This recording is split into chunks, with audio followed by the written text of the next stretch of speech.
Al-Fatihah. A'udzu billahi minasyaitonir rajim. Bismillahirrahmanirrahim. Rabbil alamin arrahmanir rahim. Shiratal ladzina an'amta 'alaihim ghairil maghdubi 'alaihim waladdallin. Alhamdulillah masyaallah la quwwata illa billah. Terus niki nerusaken ngaos pertemuan dua kali, niki yang ketiga nerasakan kitab Bukhari tentang Fadhailul Quran atau tentang Mukjizatul Quran. Ini tentang Bukhari halaman 193 juz 3. Ya, tentang Bukhari ini juz 3 halaman 193, tentang Fathul Bari juz 9 halaman 573. Ya, sedurunge kula mukadimah iki. Terus Quran ya, coba didengarkan ya. Quran itu turun itu kan mustameknya, pendengarnya itu zaman itu kan orang kafir semua. Makanya pertanyaannya itu untuk jadi ahli tafsir itu syaratnya ada enggak? Ya, syaratnya ada, harus paham itu. Lalu syaratnya paham itu apa? Untuk Quran itu syaratnya satu, ya dapat hidayat itu. Karena kalau kita pakai standar apapun itu tidak bisa. Karena banyak orang kafir dulu karena punya pengetahuan yang baik tentang uslubul kalamil Arab, itu Quran turun itu memahami dan faham. Ini termasuk yang diceritakan Shahihus Shahih, yaitu Imam Bukhari. Imam Bukhari itu cerita ada orang namanya Jubair bin Mut'im, itu kafir. Seorang lagi ya, Jubair bin Mut'im itu kafir. Dia datang ke Madinah untuk negosiasi Asra Badrin, tawanan perang Badar. Delalah pas itu Rasulullah SAW memimpin sholat maghrib, baca surat Wattur wa kitabim mastur fi raqim mansyur. Si Jubair ini mendengarkan terus. Mendengarkan itu kok enak. Nah, dia mulai argumentasi kekafirannya terganggu, logika kekafirannya terganggu. Itu ketika Allah mulai mempertanyakan am khuliqu min ghairi syai'in. Kalau kalian merasa Tuhan, mbok kamu itu merasa hidup tanpa pencipta. Ya sudah, kalau kalian merasa Tuhan sebagai subjek, sebagai aktor sejarah, kalian harus khuliqu min ghairi syai'in. Manusia itu diciptakan tanpa pencipta. Atau amhumul khaliqun, atau kalian memang pencipta. Lalu kalau kalian pencipta, pertanyaannya Allah, am khalaqus samawati wal ard, apa kalian semua atau mereka yang kafir itu pencipta langit dan bumi? Terus bala yuqinun, pasti mereka tidak pernah berpikir sebagai pencipta langit dan bumi. Walhasil ketika surat itu selesai dibaca, Jubair bin Mut'im langsung menemui Rasulullah SAW. Terus dia masuk Islam. Ya, terus dia masuk apa? Islam. Ini bukti bahwa Quran itu bisa difahami orang kafir dan bisa menjadi sababul hidayah. Sebab itu saya pastikan jika Quran itu dikaji orang non muslim dengan niat belajar, itu harus diberi hak. Wa in ahadum minal musyrikin astajaroka fa ajirhu hatta yasma'a kalam Allah summa ablihu ma'manah. Jika ada orang kafir minta akad aman supaya dia bisa belajar Quran, harus diberi hak. Karena awal-awal Quran itu saking fasohahnya, saking jameknya, saking jelasnya, bahkan aslama Umar mergo bistimaihi atau bisamaihi ayat Al-Quran. Wakadzalika aslama Jubair bin Mut'im juga ketika mendengar ayat Quran. Pertanyaannya kan, dia ketika mendengar itu muslim apa masih kafir? Masih apa? Kafir. Dan aslama setelah mendengarkan ayat apa? Quran. Ini nanti saya terangkan secara logika mukjizatnya. Terus ini sekaligus pamit kalian pengurus menara juga utamanya Pak Najib, ya Haji Najib. Saya akan suasananya ngaji seperti ini dan insya Allah selalu pakai Bukhari di bab Fadhailul Quran atau Mu'jizatul Quran. Nanti setelah niki do ngopi mulai uteke itu merap. Ning Jawa itu ribet niki cara disiplin ngaji wis kriminal. Kok ana kopi ana ngaji mesti wong eling kopi sik. Sajane cara disiplin ngaji kriminal. Tapi wong niki boten disiplin dadi pun kula waca nggih. Bismillahirrahmanirrahim. Ini cerita Islamnya Jubair bin Mut'im. Ya, di Bukhari saya juz 3 halaman 193, kalau di Fathul Bari juz 9 halaman 583. Ini nanti ngaji sampai jam 3. Nanti jadi kalau jam 3 top. Kau yang kerketok sampean seneng nganti jam 3. Nah, kita ora paham nggih seperempat jam. Nggih, haddatsana al-Humaydi, haddatsana Sufyan, qala nggih qala haddatsuni 'ani Zuhri an Muhammad bin Jubair bin Mut'im an abihi qala sami'tu an-nabiyya sallallahu alaihi wasallam yaqra'u fil maghrib bit-tur falamma balagha hadhil ayat am khuliqu min ghairi syai'in am humul khaliqun. Terus am khalaqus samawati wal ard bal la yuqinun am indahum khazainu rabbika am humul musaytirun. Kada qalbi ayatiron, kada meh-meh apa qalbi ati ingsun iku ayatiro yang to terbang apa qalbi. Hampir hatiku itu hilang, nyaliku sebagai orang kafir itu hilang karena argumentasi saya kalah. Kalah itu ya kalah. Jadi karena Allah itu sangat rasional. Saya berkali-kali kalau ngaji bilang Allah itu zat paling fair, paling kalau boleh dibahasakan tuh ngajak kita sangat-sangat rasional. Saya berkali-kali ngaji bilang untuk menafikan Tuhan selain Allah itu Allah cara nantang itu sederhana sekali. Qul ara'aytum ma tad'una min dunillah aruni madza khalaqu minal ardi am lahum syirkun fis samawat. Kalau kalian punya Tuhan selain saya, kata Allah, tidak apa-apa. Asal yang kamu tuhankan itu punya reputasi lah. Ketika aku bangun langit itu ya urun-urun tau apa. Melok gawe langit ora, urun semen ora, kok melok jadi pangeran piye. Jadi aruni. Yang kamu pertuhankan Fir'aun Namrud, ketika aku bikin bumi itu di mana? Kan tidak ikut. Tahu-tahu lahir di bumi, tahu-tahu sebagai Tuhan. Ini apa-apaan itu. Jadi aruni madza khalaqu minal ardi am lahum syirkun fis sama. Jadi kalau kata Allah, ini yang pikirannya Jubair bin Mut'im, enggak apa-apa kamu tuhankan selain saya, kata Allah. Tapi am khalaqus samawati wal ard, apa Lata Uzza Hubal punya reputasi menciptakan langit bumi? Enggak kan, bala yuqinun. Lalu Namrud, Fir'aun dan sebagainya am khuliqu min ghairi syai'in, apa mereka itu lahir sendiri tanpa pencipta? Enggak juga kan? Nah, logika-logika itulah yang menjadikan Jubair bin Mut'im, Sayyidina Umar, Khalid bin Walid, banyak yang menjadi masuk apa? Islam. Tapi logika yang dibangun Quran ini kita sudah mulai lupa. Karena tadi surat iki kasihate ngene, sakake Qur'ane. Pakiah mari di duwe, raat nyepet nawang mati kan sudah kasihate itu sudah.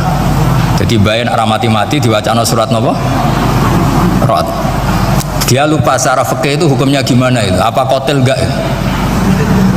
Ada orang mau mati tidak mati-mati, kamu bacakan raat langsung mati, ini pembacanya ini kotil apa enggak, ini harus dibahsul masail di Masjid Menara itu.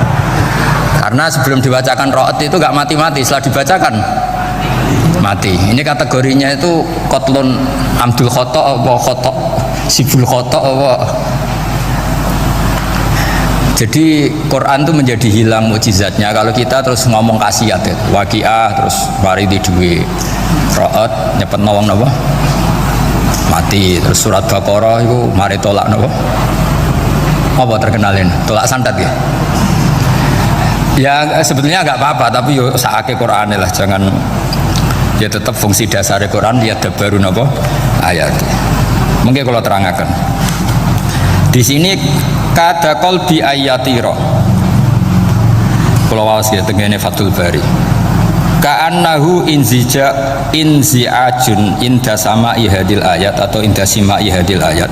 Kalau mau coba 2 kali, karena kalau sampai di guru yang macane simak Guruku maca simak Gus Bak sama tak waca ping pindho inda samai hadil ayat untuk inda simai hadil ayat li fahmihi maknaha wa ma'rifatihi bima tadammanathu fa fahima al hujjata fastadrakaha billati fi tabi wa dzalika min qawlihi am khuliqu min ghairi syai'in.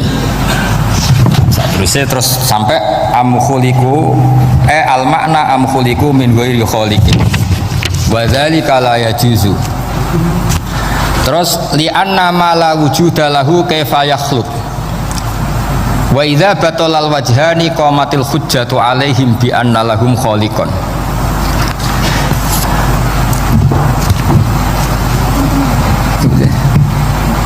Wah, aneh-aneh jadi kegiatan ya rasanya.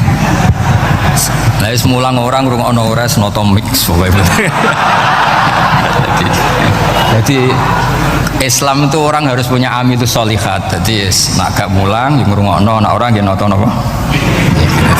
Islam itu gampang. Begini kalau terang nggih, mboten sing sampean kulino argumentasi Quran. Ketika Allah menafikan Tuhan selain dirinya, saya ulang lagi, ketika Allah ingin menafikan Tuhan selain dirinya, sebenarnya argumentasinya itu gampang sekali. Kita tahu di awal juz 6 misalnya qul ara'aitum ma tad'una min dunillah, ara'aitum di tafsir-tafsir akhbiruni. Coba saya kasih tahu ara'aitum bi makna apa? Akhbiruni. Coba kasih tahu saya. Kalau mereka itu Tuhan apa reputasinya? Aruni, tunjukkan ke saya. Madza khalaqu minal ardi. Ketika aku menciptakan bumi itu mereka urun apa? Fir'aun lahir di bumi, Namrud di bumi, Nabi Isa di bumi. Semua yang kamu Tuhan kan lahir di bumi. Lalu ketika bumi diciptakan kontribusi mereka itu apa? Mbok kalau yang merasa jadi Tuhan tuh mbok yo gawe lah urun gitu. Gampangane iku yo wong iku ana kualifikasine. Nek dadi kiai iku yo tau mutolaah. Tahu ngaji bafail macam-macam lah soalnya. Nah dadi wong sugih iku syaratnya ya diwarisan atau pekerja keras. Kan kabeh ana syarat. Mosok dadi pangeran tanpa kualifikasi. Dadi presiden yang menang di pemilu ini. Ini jadi Tuhan kok tidak punya reputasi aruni madza khalaqu minal ardi am lahum syirkun bisamawat. Kok jadi Tuhannya bumi ya reputasinya menciptakan bumi. Lah Jubair bin Mut'im itu orang kafir, saya ulang lagi orang kafir. Terus Allah membombardir dengan argumentasi am khalaqus samawati wal ard. Yang kamu tuhankan apa menciptakan langit bumi? Am khuliqu min ghairi syai'in. Apa yang kamu tuhankan itu wujud begitu saja tanpa pencipta. Wos pokoknya dibombardir gitu. Sampai beliau tidak kuat akhirnya matur Rasulullah asyhadu alla ilaha illallah wa annaka rasulullah. Jadi dulu itu mukjizatnya Quran itu orang kafir saja tahu. Saking dahsyatnya, logika yang dibangun itu saking dahsyatnya. Dan itu murni argumentasi ilmiah, bukan jimat, mboten. Terus diwaca sakmene ambek poso, iku mboten enten ngoten riyen. Yes, pokoknya memang ilmiah. Saya punya sekian contoh. Sampean boleh nggak percaya, tapi kebangetan arep percaya. Dulu di antara sifatnya Rasulullah, saya sering ya kadang-kadang ya kepengen emosi lah, wong dikandani pangeran kok angel ra karuan. Tapi dulu para nabi itu disifati Allah qad ja'atkum bayyinatum mir rabbikum. Orang-orang kafir dulu disalahkan Allah karena sudah ada bayinah. Bayinah itu kebenaran yang ketok welo-welo, begitu jelas. Sehingga Allah ketika mensifati kekasihnya yaitu Rasulullah SAW, itu status yang ditonjolkan Allah itu apa? Lam yakunil ladzina kafaru min ahlil kitab wal musyrikin munfakina hatta ta'tiyahumul Rabbayina. Itu siapa? Rasulun minallah yatslu suhufam mutahharah. Orang kafir yang ngotot terhadap kekafirannya, baik ahli kitab maupun orang musyrik, itu tidak akan tercerabut dari akar kekafiran sehingga datanglah bayinah. Bayinah itu kejelasan yang benar welo-welo. Siapa itu? Rasulun minallah yatslu suhufam. Nah, benar welo-welo itu karena argumentasinya dibenturkan. Saya ulang lagi, dibenturkan. Saya beri sekian contoh argumentasi yang dibenturkan. Saya berkali-kali cerita kalau ngaji, lama sekali, ya saya ulang lagi, lama sekali cara berpikir orang kafir, entah kafir Cina, entah kafir Quraisy itu sama. Di mana-mana Tuhan itu penyelesai problem. Pikiran mereka, kalau problem itu banyak ya Tuhannya harus banyak. Makanya ada dewa petir, dewa apa, dewi keberuntungan, macam-macam. Di orang kafir jahiliyah juga sama. Ini Tuhan spesialis hujan, ini Tuhan apa, sesuai fungsinya. Sehingga ketika Rasulullah itu datang membawa konsep satu Tuhan, mereka protes.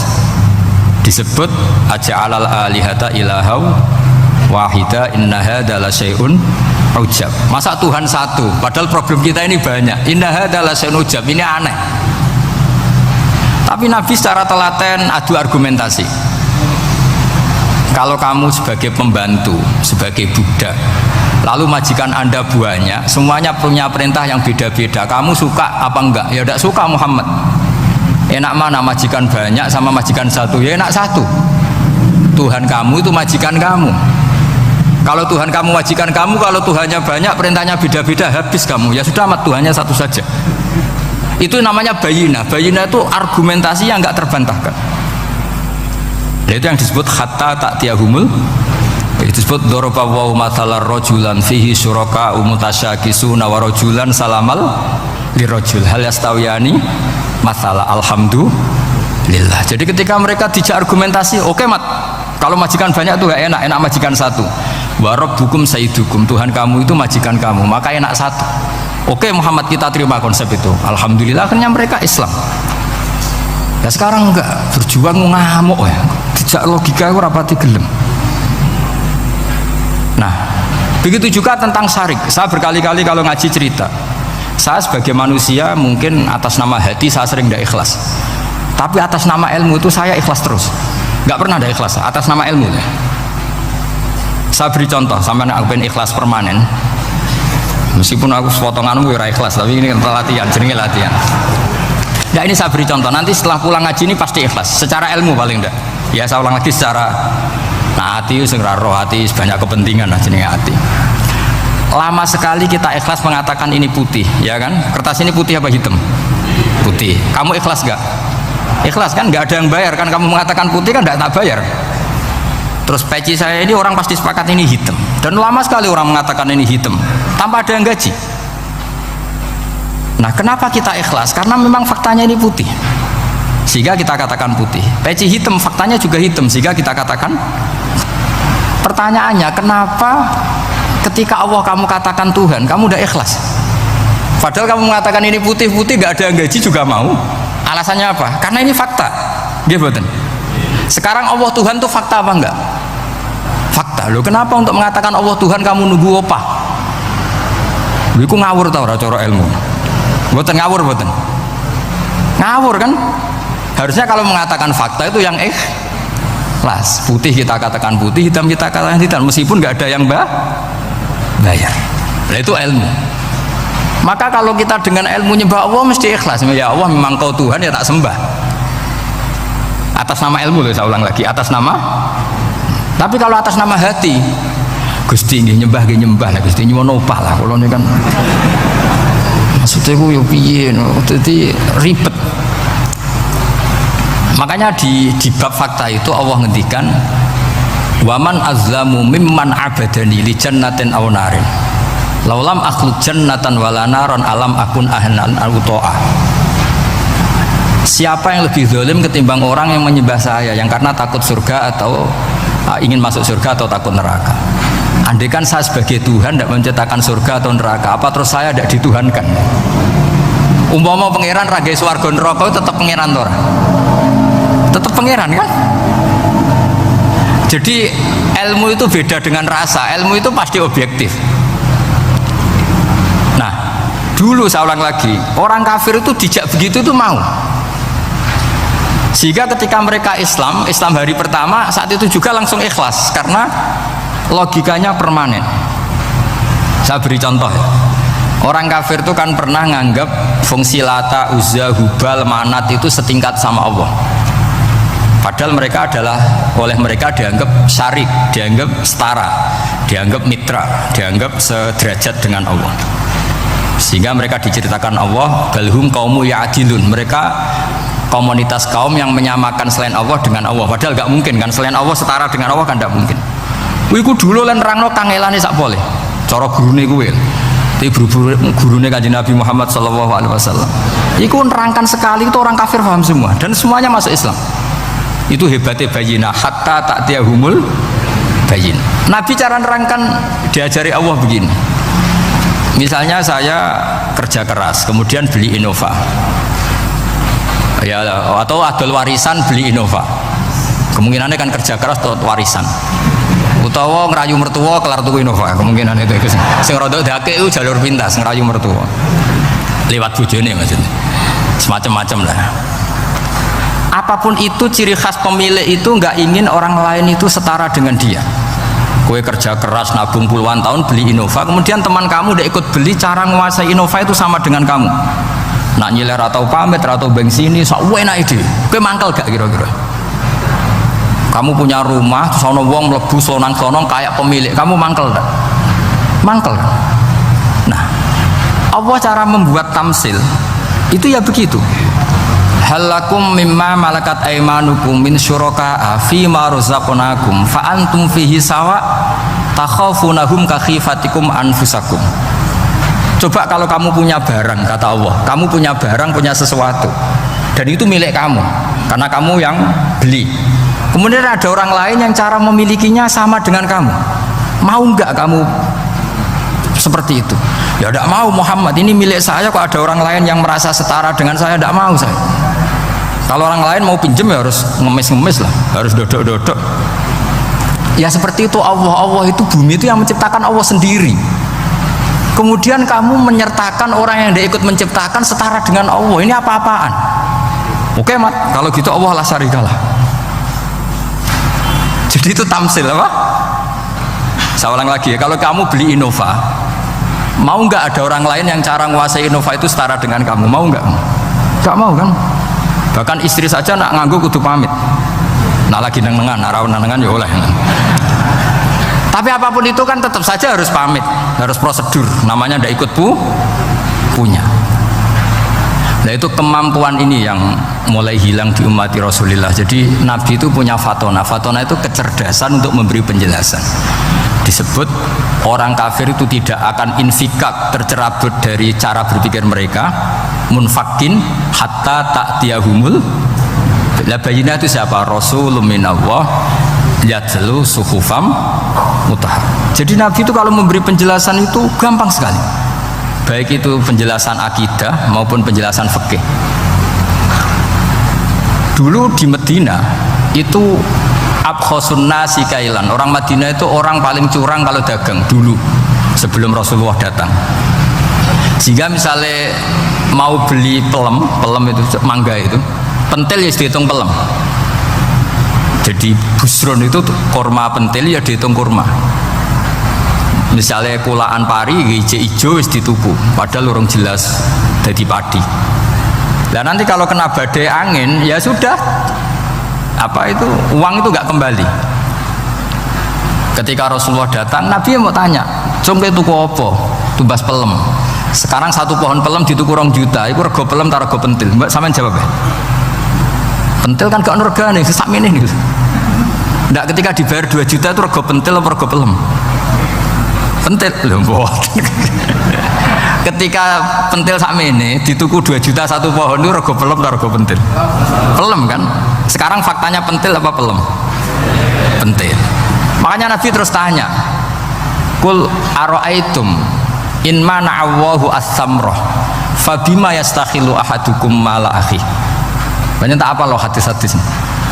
Andai kan nanti pentil ini kena angin, kemudian 2 juta itu bayari apa coba? Diarani bayari pelem rantuk pelem, dibayari pentil kok regane 2 juta dipangan yo ora kena. Akhirnya wong Madinah sadar betapa buruknya sistem perdagangan mereka. Wong pentil kok diregani 2 juta. Semenjak itu ada fikih boleh jual pentil itu ba'da budui sholahiyah, setelah jelas-jelas jadi pelem. Paham ya? Dan Nabi cara nerangkan gampang, fabima yastakhillu ahadukum mala akhi. Lalu alasan halal itu apa? Kamu mengambil uang 2 juta atas nama apa? Atas nama pelem ya Rasul, di peleme. Atas nama pentil, mosok pentil regane 2 juta.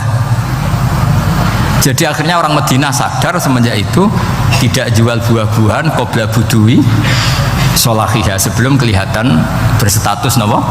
Samroh buah. Jadi Nabi itu orang yang kalau menjelaskan itu gampang sekali. Dulu itu Nabi pernah dibully orang Bedui. Nabi pernah ngendikan la adwa wala tiarota wala hamah, tidak ada penyakit menular. Ya ada orang Bedui itu iseng itu ya iseng. Ada unta gudiken dijejero unta waras, akhirnya sing waras melok gudiken. Si Bedui ya rada kurang ajar. Rasulullah ditimbali, ya rada kacau wong iki. Alhamdulillah gak wong kudus nih. Ya Rasulullah, katanya engkau tidak ada penyakit menular. Ini unta ini tidak gudiken, tak jejero yang gudiken ikut gudiken. Terus Nabi banget pinter ya. Dikira Nabi itu kan kalah. Nabi jawabannya enak. Faman a'dal awwala. Semua rawi membaca al awwala. Mongko te sapa a'da maringi nular sapa man al awwala sing pertama. Ya nek iki jarimu ketularan iki. Lah iki ketularan sapa? Sing pertama gudiken. Wah iku asli lah ya, maksudku ya sing iki. Jadi Nabi itu gak pernah kalah kalau argumentasi. Dan sekarang banyak umatnya Nabi tambah soleh itu tambah rapati iso mikir biasanya.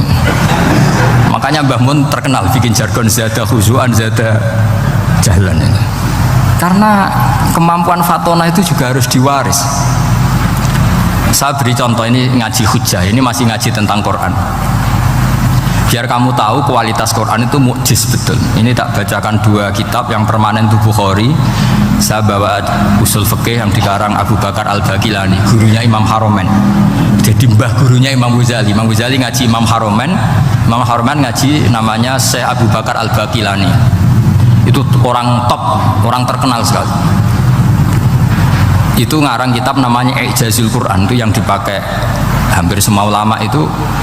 Saya pernah belajar itu pas musim haji. Saking sakralnya kitab itu tak baca berkali-kali pas musim haji, I'jazul Quran. Orang kafir itu kan otaknya sudah error, tapi kandanannya angel. Dan itu kalau kita salah ngelola argumen itu bisa kalah ya. Saya beri contoh ya. Ketika Nabi Musa memaklumatkan sebagai nabi, itu Fir'aun tanya, "Wama Rabbul Alamin?" Lalu Tuhan Rabbul Alamin itu siapa? Jawabnya Musa ge normatif, Rabbus samawati wal ard, yang nuhani langit dan bumi. Fir'aun enak aja, gampang. Ma'alim tulakum min ilahin ghairi. Saya jalan-jalan kemana-mana yang dituhankan di bumi saya, berarti ya saya Tuhan. Soal kemungkinan Tuhan di langit, terus Haman dipanggil. Haman itu arsitekturnya Fir'aun. Ya Haman ibnili sorkhal ali abluhul asbab samawati fa'attali'a ila ilahi Musa. Haman, bikinkan piramida yang tinggi supaya saya bisa melihat Fir'aun. Tuhannya siapa? Musa. Wa inni la'adzunuhu kadziba. Diulang beberapa ayat, ada wa inni la'adzunuhu minal kadzibin, itu ada beberapa ayat malah. Musa kan kaget. Oh ini nak piramida dadi Fir'aun munggah mesti ra roh pangeran. Wong sing aku nabi ora tau roh langsung pemene santri ta barang ora roh. Ini kan Fir'aun, Musa akhirnya bingung. Iki misalnya munggah tenan mesti ra roh Allah, padahal kata Musa, kata siapa Fir'aun?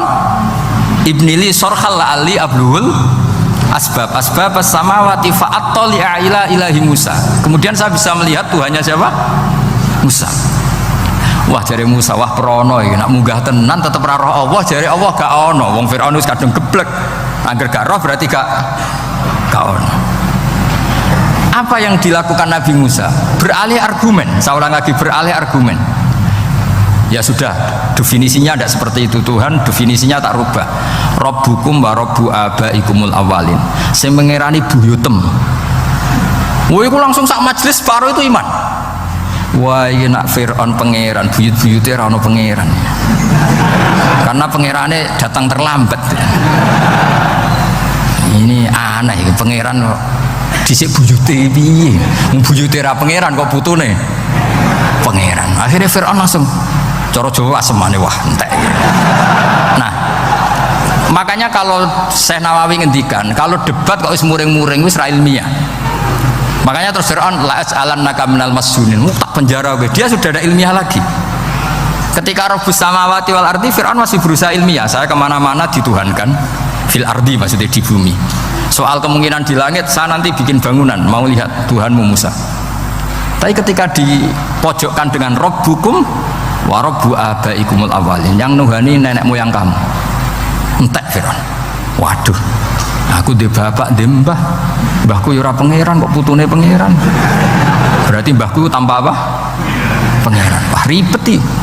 Penjara Musa. Jadi emosi dia karena sudah nggak bisa debat sudah. Jadi semua nabi itu ciri khasnya itu punya kemampuan argumentatif. Makanya nabi itu harus fatona, harus punya kecerdasan. Dan itu juga yang dilakukan Quran ketika nafyu uluhiyati ghairillah, ketika menafikan bahwa selain Allah itu pasti tidak Tuhan. Ya tadi, kalau Allah itu punya pesaing sebagai Tuhan, ya namanya Tuhan, reputasinya ya aruni madza khalaqu minal ardi am lahum syirkun fis samawat. Mungkin kalau orang-orang tajwid hanya nekuni fis samawati tuni, itu fis samawati tuni, itu kan urusan tajwid ya. Tapi kalau kita yang ahlul makna itu nekuninya kalau merasa Tuhan itu ya punya reputasi. Di antara reputasinya itu ikut menciptakan langit dan bumi. Nah dengan demikian namanya bayinah. Bayinah itu kebenaran yang ketok welo-welo. Sehingga orang kafir itu tidak bisa berbantah-bantahan lagi. Nah, ini disebut lam yakunil ladzina kafaru min ahlil kitab wal musyrikina munfakina hatta ta'tiyahumul bayinah. Bayinah itu siapa? Rasulun minallah yatlu suhufam mutahharah. Makanya orang kafir dulu itu matur nuwun tenan mbek Islam. Mergo qad ja'atkum bayyinatum mir rabbikum. Bayinah itu harus ada. Makanya kita sekarang harus sesering mungkin bikin bayinah. Misalnya begini, saya ini kan kiai. Kiai itu kan untuk menunjukkan bahwa yang paling membahagiakan itu sholat. Ya tersiksa kita itu kita kalau tidak sholat, kita tidak sholat. Ono kiai kok tersiksa radi duwe, itu rapati kiai. Mereka berarti orang dadekno sholat itu himmah. Nah caranya gimana? Kita latih. Kita latih, misalnya begini tak, sampean tak latih. Nak sampean ora paham berarti ra kiai. Kudu paham. Nak paham berarti wis kiai. Suatu saat nanti kita di mahsyar itu kan perilaku kita disyuting Allah, direkam, video kamu tuh direkam. Pas direkam kowe muni duit untuk duit girang, untuk bojo girang, untuk yang duniawi itu girang. Bareng bar salat biasa-biasa wae. Terus kita takoki pangeran, jongke bar salat biasa wae, bareng untuk duit kok girang. Penting di duit mbek salat. Mau sini-sini wong, misalnya ketemu pangeran ngoten kan di sini-sini wong. Beda dengan Rasulullah. Rasulullah itu anggar radi sumpek nonton mloko ngator ngidul ngaron ngidul sampai ngendikan arifna ya Bilal, tolong saya kasih istirahat ya Bilal. Ketika Bilal datang ngetuk pintu, ya Rasulullah as-sholat, Nabi terus seneng karena mau ketemu kekasihnya. Makanya ngendikan wa qurratu aini fis sholat, seneng. Jenenge fis sholat tuh seneng. Saya berkali-kali ngaji bilang karena kenangan terbaik kita ketika ning donya yo tahu sholat. Jadi nak disoteng pangeran, sebenarnya ketemu pangeran kan pantas. Ning donya tahu sholat, tahu sujud kan keren. Nah, hal-hal seperti ini tuh harus dijelaskan. Sayyid Zainal Abidin itu nak sholat itu aslinya mau kepen 2 rakaat, sholat sunat mau kepen 2 rakaat. Tapi setelah sholat tuh dia merasa ya Allah, matur nuwun jenengan kasih rezeki sholat, sehingga terus sholat lagi sebagai syukur diberi sholat 2 rakaat. Saking syukurnya sholat lagi itu nggak tahu akhirnya setiap hari itu 1000 rakaat. Dan itu dilakukan dengan keasikan yang luar biasa. Karena terus isin, aku jagungan mbek konco sak jame betah, jagungan mbek apa 8 menit entuk 20 rakaat itu isin lah. Itu yo duwe isin maksudnya ya. Iki cerita wong duwe isin, nek sing mboten nggih monggo lah niki pilihan, iki cerita mawon. Sampeyan aja takok, lha Gus iso nglakoni itu ora, gak sopan takok kiai, paham. Emang cerita mawon. Tapi saya bisa bayangkan perasaannya orang-orang soleh. Wong nak duwe isin itu jagungan mbek kanca wae asik. Padahal kanca iki ra jelas prospeke, cara dunya ora jelas, akhiratnya ora jelas. Lho iki jagungan mbek Allah kok kesusu, ini makhluk model apa kan? Hamba model apa? Lho Kanjeng Nabi itu sampean tak critani. Garwa paling disenengi Sayyidah Aisyah. Wayu perawan. Siddiqah larin. Ini ku Sayyidah Aisyah saking kepingine dikumpuli Nabi niku nak Nabi salat malam niku turu ning ngarepe. Ya turu ning ngarep. Nabi ku mboten gaya kok sampeyan dinggon salat khusus mboten nggih salate nggih teng kene sarine. Sane kan kadang kaji-kaji sugih ana ruang salat. Ana sajadahe, ana tasbih komedi. Gaya tok. Kalau bolak-balik dolan wong sugih-sugih. Monggo Gus nggon pesolatan. Wah, sambu malaikat blas gak ono yakin. Gaya tok wis. Aku elek-elek yo gawa Quran mambu lah, ono malaikat ora mambu lah. Potongane wis blas. Nabi ku mboten nggih sederhana sing didamel qiyamul lail nggih sing teng kamare Sayyidah Aisyah niku. Niku Sayyidah Aisyah ku jarak tulu Malang. Lha niku ya ora dibeda mek Nabi nek mun kepengin salat nggih salat mawon. Nak pas qiyam niku pas berdiri Sayyidah Aisyah ndelojor. Jebule salate diterusno, pas Nabi badhe sujud akhirnya kakinya ditekuk. Ngekeki ruang Nabi sujud. Akhirnya kenangannya Sayyidah Aisyah, akhirnya Nabi bilang ke saya, dari ini ata'abbadu li rabbi, aku keizin, aku tak asik mbek pangeran. Fataraktu hawa ya li hawahu, segelem ra gelem aku ngalahno kepenginku dikumpuli Nabi, mergo demi senenge Nabi mbek pangeran. Iso sampean niku tahajud ngenteni nenengan mbek bojo. Wong bojo elek kok ninggalo tahajud iki. Ah, wet tenan jelas. Dane ora bojone ayu malah ora tau napa? Tahajud. Wis musibah tenan iki, wis musibah. Nabi ku garwane ayu, Aisyah. Lho niku mboten pas teng Sauda, lho pas teng Aisyah. Lho niku sing nyekseni nak Kanjeng Nabi jumeneng nganti mlentoh niku Aisyah. Gak tau mikir kok Aisyah. Lho jajal ke bojo wayu, kok bergak tahajud. Pas rukun lho ya, nak ra rukun agak tunggale. Pas rukun. Lagi agak tahu mikir, wong neng Sayyidah Aisyah pas rukun qiyamul lail nganti swaromat qadamahu nganti melentok. Ketika dijawab, bukankah engkau sudah dimaafkan mata qadama min dzambika mata akhir? Jawab Nabi, afala akunu abdan syakur. Kayak apa? Karena tadi ketika Nabi sholat tuh asik. Siapa yang bisa menandingi keasikan seorang hamba dengan kekasihnya, yaitu Allah Ta'ala. Dan itu yang ditiru dzurriyyah-dzurriyyahnya kayak Sayyid Ali Zainal Abidin. Kalau sekali sholat itu asik. Makanya ada wali ditanya, kamu masuk surga, Gusti wonten sholat boten teng swarga. Nak boten sadok boten usah jare. Nak kowe mlebu swarga seneng kan hore ora usah subuhan. Mengane potongan ku angel mlebu swarga. Karena tadi kepen mlebu swarga ben bebas subuh, bebas Jumatan. Berarti selama ini kamu ngambut syariat itu problem, napa? Masalah ya, berarti nganggep syariat itu masalah. Ning donya haram nyabu, sembayang ning swarga ape napa? Nyabu. Mergo ana wa khamril lazzatil lisyaribin la fiha ghulu wa lahum anha yunsafun. Jadi orang-orang baik itu ukurannya itu, makanya saya bilang mungkin kita tidak ikhlas secara hati karena hati kita ya taqallab molak malik, tapi kita harus ikhlas secara ilmu. Ikhlas secara apa? Ilmu. Yaitu tadi caranya saya ulang lagi ya, kamu mengatakan ini putih-putih kan tidak ada yang bayar kan, paham ya? Karena ini fakta. Dan sekarang Allah jadi Tuhan itu fakta apa enggak? Fakta. Kenapa kamu mengatakan Allah Tuhan nunggu dibayar surga, itu memalukan apa enggak? Nah, di bab ilmu kita harus ikhlas, meskipun hati kita sebagai manusia mungkin tidak ikhlas. Ini fatwa Imam Ghazali. Jadi ilmu itu segala-galanya. Makanya disebut fa'lam annahu la ilaha illallah, bukan fas'ur. Fas'ur itu rasakan kalau Allah itu Tuhan, enggak, tapi fa'lam. Karena kalau rasa itu kan tawakal tok, orang mergawe ora di duit. Padahal pokoknya rasa itu kadang ya umat tawakal ya, kabeh ku pangeran. Tapi kadang-kadang pas tawakal tok orang mergawe ya kere. Iya, ujug-ujug muni ngono. Padahal ya Islam, kadang ya tamatan madrasah ngomong ngono. Karena hati sing ngomong ngono iku hati, lisan kan hanya terjemahan, hanya penerjem. Tapi kalau ilmu enggak, ilmu tetap sadar. Enggak bisa sesuatu tanpa melibatkan Allah Subhanahu wa ta'ala.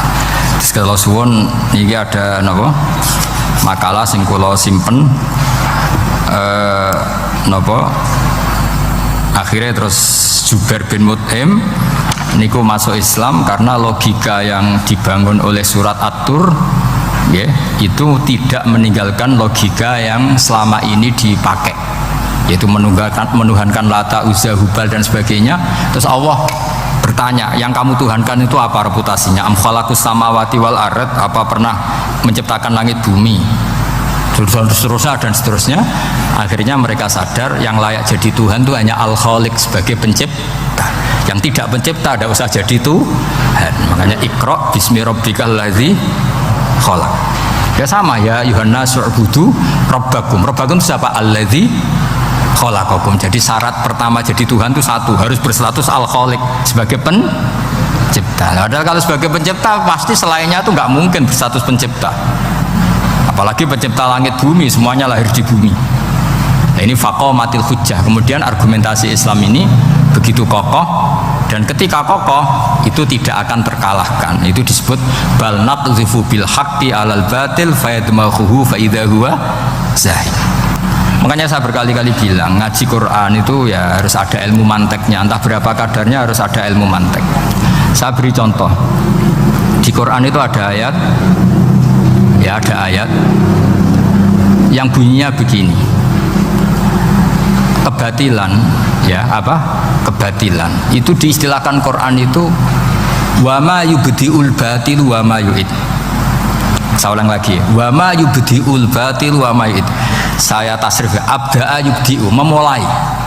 Wama yubdi'u lan ora iso memulai apa al batilu barang batil. Wama yu'id lan ora iso kembali. Kebatilan itu tidak bisa memulai dirinya sendiri karena tidak pernah wujud. Kebatilan itu sesuatu yang nggak pernah punya eksistensi, sehingga memulai dirinya aja tidak bisa. Misalnya begini, peci ini hitam, pernah nggak dibenarkan orang yang mengatakan ini putih? Nggak pernah kan? Pernah nggak terjadi 2 ditambah 2 itu 100? Nggak pernah kan? Sama uluhiyatul asnam, saya ulang lagi, uluhiyatul asnam itu adalah amrun sing la yubdi wala wujuda lidzati. Apa status ketuhanannya Fir'aun misalnya, status ketuhanannya Namrud itu pernah terjadi apa enggak? Enggak pernah kan? Nah, makanya Quran istilahkan kebatilan itu memulai dirinya saja enggak bisa. Bagaimana bisa nandingi barang hak? Memulai dirinya aja enggak mungkin. Karena memang enggak pernah ada la wujuda lahu aslam, hakikatnya enggak pernah wujud. Sekarang saya tanya, uluhiyatul asnam, uluhiyatul lat, uluhiyatul uzza, uluhiyatul hubal, uluhiyatul fir'aun, uluhiyatul namrud, semuanya pernah ada enggak? Enggak ada kan? Makanya qul ja'al haqqu wa ma yubdi'ul batilu wa ma yu'id. Barang hak itu nyata, dan barang batil itu memulai dirinya saja enggak? Ya enggak mungkin kan? Pernah enggak Fir'aun jadi Tuhan terus dibatalkan Musa? Dari awal ya memang enggak Tuhan, cuma dia agak ngerti kalau enggak Tuhan itu saja kan. Tapi dari awal Fir'aun kan enggak pernah Tuhan. Makanya sekali kul ja'al haqqu mesti wazahakol batil, karena batil ini la wujuda lidzatih, batil ini enggak pernah wujud. Lah logika gini harus dibaca dengan mantek. Caranya gimana? Kita harus belajar ilmu logika. Ilmu logika itu begini, kata Fathul Bari, hadil makhlukot, ini kan langit bumi kadung mewujud. Kamu bilang bumi ini ada, ya di mana-mana barang ada itu penyebabnya ya sesuatu yang ada. Makanya ilmu tauhid ngajari kita, pertama sifatnya Allah kita sebut wujud, karena hadil maujudat mesti khalaqohal maujud. Masa hadil maujudat khalaqohal adab? Makanya kata kita Fathul Bari itu, kenapa Quran itu tidak pernah ngeritik orang ateis? Yang dikritik itu kesalahan Yahudi, kesalahan Nasrani, tidak pernah ngeritik orang ateis. Kata Imam Fathul Bari, idlamu qawamata, itu tidak imbang, terlalu gak masuk akal, jadi gak dianggap pemain. Lah wong misalnya terus wong kok debat mbek wong ini, bumi ku wujud ora? Ya wujud, sing gawe gak wujud. Bumi ono ta ora ono, sing gawe ora ono. Kan ngajak goblok bareng kan. Maksudnya ku nak goblok ya dikira-kira lah. Maksudnya ku nak lumayan kan, misalnya zaman kita mungkin wong Jawa kuno, bumi ku wujud, sing gawe apa? Baik. Kan lumayan, pokoknya sing penting ku ono sing gawe sel. Soal kok sing gawe rada keliru kok dibenerno lah, tapi ono sing gawe sen. Niki ora. Barang wujud penyebabnya itu tidak. Berarti adamun yakhluqu maujudan, barang ra ono tapi nyiptakno sing wong darani ra ono iku mesti ra duwe ngefek apa kok darani. Iku aneh kan. sesuatu yang enggak ada menciptakan yang ada. Nah, beda dengan agama yang lain, meskipun menyebut Tuhan itu 3 atau menyebut Tuhan itu salah, tapi kan menyebut wujud. Lah iku ana lumayane karek bener sithik lah. Lah Islam lagi datang wujud sing pencipta jenenge Allah Subhanahu wa taala.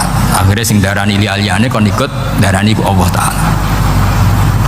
Nah, artinya gini, ateis itu tidak rival karena terlalu lah. Mosok akal sehat dijak goblok bareng. Ya aku mau hadil maujud khalaqahul adam. Ini wujud tapi penciptanya enggak ada. Lah nyiptakno apa ya ora ono. Berarti apa? Al adamu yakhluqu maujudan, barang ra ono menciptakan yang tidak ada. Padahal khasnya enggak ada itu apa? La yu'athir wa la yakhluq. Jenenge barang enggak ada pasti tidak bisa menciptakan. Jadi ben sampean ngerti ya, jadi supaya lah itu yang dimaksud amkhuliku min ghairi syai'in. Jadi saya ulang lagi ya, dalam ilmu kalam itu wa indana syai'u wal maujudu wa sabitun fil kharijil maujudu. Yang dikatakan itu sesuatu yang wujud. Jadi kalau hadil maujudat, alam ini ada, pasti penciptanya sesuatu yang ada. Nah, karena pencipta itu ada dan dia pencipta, mau tidak mau harus bersifat qadim. Masa yang menciptakan wujudnya dulu yang diciptakan, maka harus berstatus apa? Qadim. Ya jatuh kula suwun wae kula insyaallah tetap ngaos ulumul Quran saking kitab Bukhari. Niki cerita-cerita tiang kafir mendengarkan Quran kemudian faham. Makanya dalam muqaddimah Majmu' yang dikarang sarah-sarah sekarang itu ada 6 doktor dari Al-Azhar ngarang kitab Sarah Majmu'. Karena dulu dikarang Imam Nawawi tapi hanya sampai bab riba. Terus diteruskan oleh 6 doktor dari Al-Azhar. Di antaranya ada penjelasan begini. Islam itu datang dengan hujjah. Wa hadhihi la yukawwinuha as-sayf wa innama tukawwinuha al-hujjatu wal barahin. Islam itu datang dengan argumentasi. Dan itu tidak bisa dipaksakan pakai pedang tapi pakai logika. Ya kayak tadi yang saya contohkan, semua nabi pasti ngendikan qad ja'atkum bayyinatum mir rabbikum. Bayyinah itu logika yang ketok welo-welo. Di antaranya tadi yang dibangun Rasulullah ketika ngadepi Jubair bin Mut'im, ngadepi Sayyidina Umar, ngadepi Khalid bin Walid dan banyak. Akhirnya aslamu khina sami'ul Quran. Mereka Islam ketika mendengarkan Quran. Karena tadi Quran ini datang dengan argumentasi yang tidak terbantahkan. Makanya di sini disebut di kitab ini, saya bacakan kitab Ijazul Quran karangannya Abu Bakar Al-Baqilani. Halaman 13. Kan di Quran ada ayat begini ya, fa'aradu aktsaruhum ya. Kemudian ketika Quran turun, itu banyak yang berpaling dari Quran dan itu disalahkan Allah. Berpaling dari Quran itu disalahkan Allah. Kata Abu Bakar Al-Baqilani, ini ilmu usul fikih. Walau la annahu hujjatun lam yadurrohum al-i'radu anhu. Walai saliko ilin ayaku lakot yakunu hujjatan wa yahtaju fi kauni hujjatan ila dalalatin ukhra. Kama anna rasul hujjah walakinnau yahtaju ila dalalatin atau ala dalalat ila dilalatin ala sidqi. Maksudnya begini, Quran itu datang. Quran datang ini sebagai argumentasi yang mengajak orang menuju Allah Ta'ala. Terus kemudian Allah menyalahkan yang tidak peduli atau yang mengabaikan. Sampai disalahkan karena yang datang itu penting. Andaikan yang datang itu tidak penting, orang yang nggak peduli juga nggak apa-apa. Ini cara berpikir Abu Bakar Al-Baqilani. Saya ulang lagi ya. Kamu disalahkan mengabaikan sesuatu itu kalau sesuatunya penting apa tidak penting? Penting kan? Sampai orang disalahkan mengabaikan sesuatu itu kalau sesuatunya penting apa tidak penting? Penting. Orang kafir itu disalahkan karena mengabaikan Quran, padahal Quran itu super penting. Sehingga kalau orang kafir dengan Quran itu pasti iman, asal mau dengar. Nah, ketika mukjizatnya Quran ini muncul dan bisa mengalahkan semua argumentasi orang-orang kafir, pilihannya orang kafir hanya satu. Ojo sampai uangmu krungu Quran, mengko mesti iman. Makanya mereka bilang waqala alladzina kafaru la tasma'u li hadzal Qur'an walghaw fihi la'allakum taghlibun. Jadi kamane kowe itu kanca ganteng pinter sugih. Satu-satunya cara pacaran merasa seneng jejak apel. Iku mesti kowe kalah. Jadi ayat itu menunjukkan betapa putus asanya orang kafir terhadap kekuatan Quran sampai mereka bilang la tasma'u li hadzal Quran. Pokoke penting jugeman ngrungokno Quran. Jare Walid, ngaku sing pinter-pintere wong kafir krungu Quran mah iman. Cara ora mbok provokasi aku ya iman. Walid itu musuh besar Kanjeng Nabi, jenenge Walid bin Mughirah. Niku diken ngomentari Quran disewa, cara sakniki disewa. Mane lagi Walid itu disewa mbek wong kafir. Jeke kowe sing ahli balaghah, ahli sastra. Kowe tak sewa kon komentari Quran. Niku ora iso. Walid bin Mughirah. Bareng ngrungokno Kanjeng Nabi maos Quran Hamim niku sing Hamim sajdah. Niku komentari Walid itu kula apal komentari Walid. Iki kalam iki luar biasa wa inna alaihi la halawah. Wa inna alaihi la tolawah wa inna a'lahu la musmirun wa inna asfalahu la muhdikun wa innahu ya'lu wa la yu'la alaih. Ini sudah mahuwa min kalamil basar, ini sudah ada manusia, ini kualitasnya itu dari sisi atas tuh ada buahnya, dari sisi bawah itu apa ya bergelimang apa ya, pokoknya semuanya itu baik. Wa innahu ya'lu wa la yu'la alaih, ini sudah gak akan ada yang bisa nandingi Quran. Jadi wong kafir piye to kowe tak sewa tak kon komentari Quran malah muji ku piye? Sik to kayak waktu 3 dino tak golekno sing komentar elek. Mikir. Sampai disebut innahu fakkara wa qaddar fakutila kaifa qaddar summa kutila kaifa qaddar summa nazar summa abasa wa basar summa adbara wastakbar. Ayat itu tadi hari ditagihne mbek Abu Jahal cek. Piye iki lek nang komentari negatif sik to mikir sik. Mergo wis gak tertandingi. Lah mari kowe ora mbok coba abrak kae mari ra paham itu. Dadi innahu fakkara wa qaddar. Wa qaddar itu di tafsir Munir di Senawi disebut wa qaddara ma yuqaddiru lahu minal kalam. Dia bayangkan apik tak komentari piye ya. Tak komentari syair, jelas gak syair. Tak komentari dukun. Pertama dia di depan orang kafir bilang, "Aku mbok kon ngomong apa?" Komentari nak Quran syair. Lah kowe ngadarani Quran syair enggak? Ya ora mirip syair aja. Nak ngono Muhammad komentari kahin, hal ra'aitahu yatakahan, apa Muhammad tahu dukun, tahu praktek dukun? Ora. Nak ngono komentari kadzib, kita tahu Muhammad bodoni ya ora. Lah terus piye? Sik lek kek wektu. Dadi koyo kowe ndek kanca ganteng, terus piye sing cawe wedok ora seneng kan yo angel. Dadi satu-satunya cara iku yo ben ora roh niku. Kalau gue jadi kiai tunggal di kampung, satu-satunya cara ya ngundang aku, mahjub gue kayak gitu loh misalnya. Malah ada 2 kiai besar sing debat, kalau nu roh langsung ora jari, sing sitok mau diundang ning desa, sing sitok kerso. Iku masalah ijtihad. Aku nak diundang ning desa ya gelem, gue nunjukno aku tawaduk, masih gede diundang ning desa gelem. Iya kene tawaduk, tapi mahjubno wong. Saiki nek ana kiai gedhe tekan ning desa iku niat tawadhu apa mahjubno. Misale kula niku kadang-kadang sering diundang manakipan tangga. Kadang ya teko kadang ya ora. Seringe ra teko. Kula nate ra teko ya kiai-kiai niku nggih matur nuwun Gus ra teko. Athuk lakone mboten kula. Jadi ternyata ra teko kula sing ndonga nggih kathah. Ya kalau teko ya jelas kula lah sing jatah entuk akeh. Kula kiai nasional mesti kula lah. Jadi kiai-kiai sing tawadhu ya kudu belajar. Fakta sosial itu tidak segampang iku. Enak ya alasan tawadhu, acara cilik-cilik teko, sing cilik keduman nopo mbok entekno iku. Lah tapi ki istihad, sampean teko terus nggih monggo bukti tawadhu. Tapi kon hisabe sampean urusan mahjubno kiai cilik.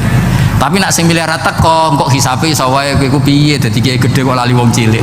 Wis pokoke ijtihad wis ngoten niku lah kira-kira ngoten niku. Pangel temen nerangno kowe. Bener di sing teko wek ra teko. Angel ijtihad itu angel. Ampun. Innahu fakkara wa qaddar faqutila kaifa qaddar summa qutila kaifa qaddar. Hari kedua ketika diparani neh summa nazar. Angen-angen. Wis saiki komentari Quran iku piye? Summa abasa wa basar. Abasa iku merengut, basara ya merengut. Angel komentari Muhammad tuh. Dekne ganteng, pinter atau bodoh nih? Gak duwe kasus masa lalu. Qur'ane kualitasnya apik terus piye? Abasa wa basar iku Yesus. Summa abasa wa basar, summa adbara wastakbar. Nah, satu-satunya yang bisa menjadikan Walid itu komentar mergo ono wastakbar, ono sifat sombong. Sombong itu mengabaikan kebenaran. Makanya dikatakan sombong itu ghamtul haq, wa fi riwayatin ghamsul haq. Sing darani sombong itu menolak kebenaran. Wastakbar ya. Faqala in hadza illa sihrui yusar. Dadi wong nak kepengin ngawur iku kudu ana sombong. Nara sombong ra iso ngawur. Lah iku musuhe lo komentari kangelan saking tope Quran. Musuhe lo komentari kangelan. Innahu fakkara wa qaddar faqutila kaifa qaddar summa qutila kaifa qaddar summa nazar summa abasa wa basar summa adbar wastakbar lagi sofa qala in hadza illa sihrui yusar. Lho ngono wae Walid bin Mughirah iku tetep kafir gara-gara provokasinya Abu Jahal. Provokasinya Abu Jahal ngeten. Walid, saiki wong-wong Quraisy lagi urunan. Lah kenapa urunan? Mergo kowe wingi kok didelok-dolan nggone Muhammad, ketoke kok butuh disubsidi Muhammad. Iki urunan kuwatir nak sakake kowe melarat. Nanya wong sih butuh Muhammad. Gak terus dadi diprovokasi ben jaga gengsinya. Aslinya wis mahiman jenenge Walid. Nah, artinya ngeten nggih, kula suwun. Ketika kualitas Quran itu terjaga sedemikian hebat, bahkan hatta indal kufar, makanya Quran itu santai. Gak apa-apa kamu tidak percaya Quran. Kul fa'tu bi asyri suwari misli muftariyat. Kadang kul fa'tu bi suratim misli, kadang bi misli. Kalau kamu tidak cocok kalau Quran itu minallah, nggak apa-apa kamu bikin Quran tandingan. Saking hebatnya Quran, saking pedenya, nggak apa-apa kamu bikin Quran tandingan. Saya beri contoh ya Quran tandingan yang diorderkan orang kafir tenggene Musailama al-Kadzab. Ono sing darani mriki macane Musailimah apa Musailama tahu ya bingung itu iki. Umume mau coba. Sing umum sing jare wong akeh jare wong akeh. Musai apa Musai? Kira KTP ini apa? Gak Musailimah apa Musailama kok Musaine padha. Hah? La tali.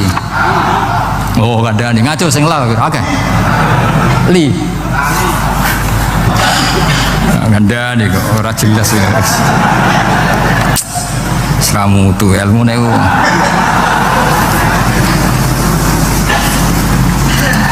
Gini bandingkan ya, ini cerita-cerita. Saman roh omongane Musa apa ya? Musailama Musailimah. Sing umum ya, sing umum. Lah ya sanad umume wong Musailama. Tapi nak semua maca Musailimah ya ora apa-apa karena itu gak jelas KTP ini gak jelas namanya. Saya beri contoh ya misalnya wadzariyati dzarwa falhamilati wikra faljariyati. Zariyat itu kekuatan yang kayak atom. Zarrah itu atom. Mesti kekuatan yang dahsyat ini bisa falhamilati wikra, bisa menanggung atau menggerakkan apa saja yang berat. Faljariyati yusra, sampai bisa menggerakkan kapal-kapal yang besar. Jadi sama-sama apa ya? Biasa kayak wadzariyati dzarwa falhamilati wikra faljariyati yusra. Nah, ketika Musailamah ngarang Quran, saya ulang lagi ngarang Quran, itu mau butuhe akhirnya tak. Padha-padha wadzariyati wal mursalati terus akhirnya tak. Iku dipesenno ben nandingi Quran, tapi sing pesen kecewa. Jare iku omongane wong Ahmad. Ahmad ku goblok sing nemen gitu. Sing pesene kecewa, mergo disaingi ngeten. Kok malah ngenyek wong Arab. Kula waca nggih, nek sampean hafal berarti ya dulure atau tanggane lah. Ya. Wazariati zar'a fal hasidati hasda wadzariyati kumha wattokhinati tohna wal khobizati khubza wasaridati sarda. Terus-terusane walakimati lukma. Jadi kamane pertama urutannya wazariati demi wong wedok-wedok sing nandur zar'an ing tanduran. Berarti tandur urutannya kan wal hasidati hasda demi wong wedok sing manen. Berarti panen urutannya ditutu atau digawe gandum terus digawe roti wal khobizati khubza demi wong wedok sing gawe roti. Lah barang wis dadi roti terusane wal lakimati lukma demi sing do nguntal roti. Lha sing pesen akhire lha kok apa-apa. Dadi wong butuhe padha tine wal mursalati wis pokoke wadariyati. Tapi terusane ku wazariati zar'a wal hasidati hasda terus wal khobizati khubza terus wal lakimati Lukma. Lakimah itu sing nguntal, sing mangan. Jadi bar ditandur, dipanen, digawe roti, diuntal. Jare wengsun, oh malah ngajak goblok bareng. Jadi sing pesene kecewa. Jadi gampangane iku wong nandingi Quran iku serang ora iso. Nah, terus ini contoh-contoh. Fa'ama kalamu Musailama al-kadzab wa ma za'ama annahu Qur'anun fa huwa akhassu min an tushtaghala bi. Itu sesuatu yang enggak penting kamu lawan lah. Karena orang tahu kalau itu benar-benar gak mutu. Terus kata Abu Bakar Al-Bagilani, ini tak beri contoh. Wasyati wa alwaniha wa ajabuha sauda wa albanuha. Jadi demi kambing dan warnanya, dan paling mengagumkan itu kambing hitam karena susunya tetap putih. Aduh ribet. Jadi sarap lah, soalnya sarap lah balik. Ya wasyati wa alwani. Jadi niru itu, niru itu? Sebutin wasamsi wa tuhaha wal komari. Terus wan nahari idza sallaha wal laili idza. Dia oleh niru itu wasyati wa alwaniha wa ajabiyas sauda wa albaniha wasati sauda. Soalnya walhasil itu wedhus itu mengagumkan apa meneh sing ireng mergo susune tetep kacau. Nah ini cerita bahwa Quran itu pernah ditandingi itu yo seru tenan dhisik nganti nyewa pengarang napa Quran. Terus saingannya alam taro. Saingannya apa? Alam taro kaifa fa'ala rabbuka bil khubla akhraja minha nasamatan tas'a min baini sifakin wa hasya. Jadi delok le wong-wong meteng. Cek hebat ya wong meteng. Gara-gara meteng lahirno nasamatan tasang kok anake do playon nek lahir. Padahal wis pokoke ora karu-karuan. Terus terus kowe diwahyoni apa Musailamah? Annallaha khalaqan nisaa afwaja wa ja'ala rijala lahunna azwaja. Kowe entuk wahyu apa Musailamah? Aku entuk wahyu annallaha khalaqan nisaa afwaja. Allah gawe wong wedok iku macam-macam. Gelombang-gelombang wa ja'ala rijala lahunna azwaja. Gawe wong lanang dadi pasangane. Terus fanu li jufihinna soal hasil akhire sing lanang mau ngleboni ilajan. Summa nukhrijuha idza syi'na ikhraja. Dadi walhasil kowe ku wajo. Allah gawe wong wedok iku afajan, terus digawe wong lanang dadi azwajan. Nek dadi azwajan nglakoni ilajan. Ilajan ngerti to kemanane wong ahli ilajan niku. Nah iso ana ilajan terus dadekno duwe anak ikhrajan. Paham ya? Fayuntij nala nasikholan litajan. Soale walhasil akhirnya sing pesen itu kecewa ora waras gitu. Jadi dulu itu bandingkan dengan alam taro kaifa fa'ala rabbuka bi ashabil fil. Ya ini terakhir kalau cerita ashabil fil. Ashabul fil itu Abraha. Sinten? Abraha. Abraha niku beto pasukan gajah. Mergo piyambake damel Ka'bah tandingan terus diisingi tiang Quraisy, piyambake gak trimo terus bersumpah mau merobohkan apa? Ka'bah. Jadi singkat cerita ngoten mawon. Ketika pasukan gajah mau datang ke Mekah, niku gajahe jenenge Mahmud niku, filnya itu namanya Mahmud itu. Niki era Sayyid Abdul Muthalib, era sinten Sayyid Abdul Muthalib bae Kanjeng Nabi. Niki cerita perbandingan alam tarone sinten? Musailamah. Betapa ndak mutunya sing ke alam tarone Musailamah. Lah mau cerita, delok le wong meteng. Alam taro kaifa fa'ala rabbuka bil khubla akhraja minha nasamatan tas'a sak terusin. Nah bareng Sayyid apa jenenge Abraha dugi perbatasan Mekah. Niku ngerampas untane Abdul Muthalib. Kila jumlahnya 100. Untane Abdul Muthalib dirampas. Terus Abraha itu tiangi sopan, tiangi saya. Sosialnya saya maksudnya. Tangklet man sayyidu hadil qura. Orang sini itu ketuanya siapa? Mereka sepakat jawab Abdul Muthalib. Ini kok Abdul Muthalib itu rawuh. Ini ku wibawa banget. Sang wibawane niku Abraha itu tunggu teng dhuwur mboten wani. Kata Abraha, harusnya saya mendudukkan kamu samping saya, tapi umat saya tidak terima kalau ada orang sekursi dengan saya. Tapi saya duduk di atas gak berani. Saking wibawanya Sayyid sinten? Abdul Muthalib. Ya karena ya piye-piye ada sisanya sisa nurnya Muhammad sallallahu alaihi wasallam. Akhirnya lu teng ngisor bareng. Kila podo-podo ngadeg-ngadegan. Pokoknya sanggih aja. Dan itu lucu. Wah gue Mekah geger karena Ka'bah itu sentral mau dirobohkan siapa? Abraham. Ini Abdul Muthalib itu santai. Saya datang ke sini mau merobohkan Ka'bah. Kamu tidak usah ngelawan, pasti kalah. Saya tidak punya kepentingan lain, hanya ingin merobohkan Ka'bah. Kalau kamu tidak ngelawan ya tidak tak bunuh. Bilangin kaum kamu supaya tidak melawan saya. Baru ngurbono Ka'bah aku mulai. Mergo aku gak terima Ka'bahku diusingi wong Quraisy. Terus Abdul Muthalib lucu, tiang ini lucu ya, wanjen lucunya wong soleh. Sementing ngontakku satu sih balik nusis, gak usah bakas Ka'bah ya. Wah itu Abraha kagetnya bukan main. Kuwaget. Saya ini orang yang tahu bahwa Ka'bah itu dinu kawadinu abaik. Ka'bah itu sentral agama kamu dan agama mbah kamu. Kamu tidak bicara Ka'bah malah bicara unta. Getun aku hormat kowe aja. Tak kira kowe wong religius, ternyata bakasane dunya. Jadi Abraha ya ono takzim getun ya ono. Kalau takzim sampean yo ben menawa getun menawa. Tapi muga-muga gal. Akhirnya ini ketok alime Abdul Muthalib. Ya ora ngono, Ka'bah iku kanggo aku gak apa-apa. Penting untaku balekno, yes tak balekno. Kenapa kamu ndak mikir Ka'bah? Masyhur jawaban. Innalil baiti rabban hamahu. Lho Ka'bah ono sing duwe, sing mikir ben sing duwe. Unta iku wekku, nak Ka'bah ono sing duwe. Innalil baiti rabban hamahu. Unta iku wekku balekno sik. Nak Ka'bah urusane sing duwe, ora urusanku. Maksudnya urusannya Allah Ta'ala. Jadi guyon ini penting. Mulane Mbah Mun nak ana kiai kok poso tirakat ben umate Islam iku agama wae pangeran, ra mbok rusuke ya mlaku. Nak cara Mbah Mun kan ngoten. Mulane Wali Songo kapundhut di kiai ini proposal ya mlaku mawon agamane pangeran. Kiai klira-kliru lah niku Islam kita tetep mlaku pancen agamane pangeran. Ayo berapa ustadz dan guru yang punya kasus proposal? Agama nggih mlaku. Ana kiai sing rontok klira-kliru agama ya mlaku. Umpamanya agamane pangeran. Lan kula nak mati ora susah, nek aku ninggal agama piye ora piye-piye, ditinggal Wali Songo ora apa-apa, menawa ditinggal kiai-kiai proposal tak ora apa-apa. Aneh-aneh kowe. Agamane pangeran.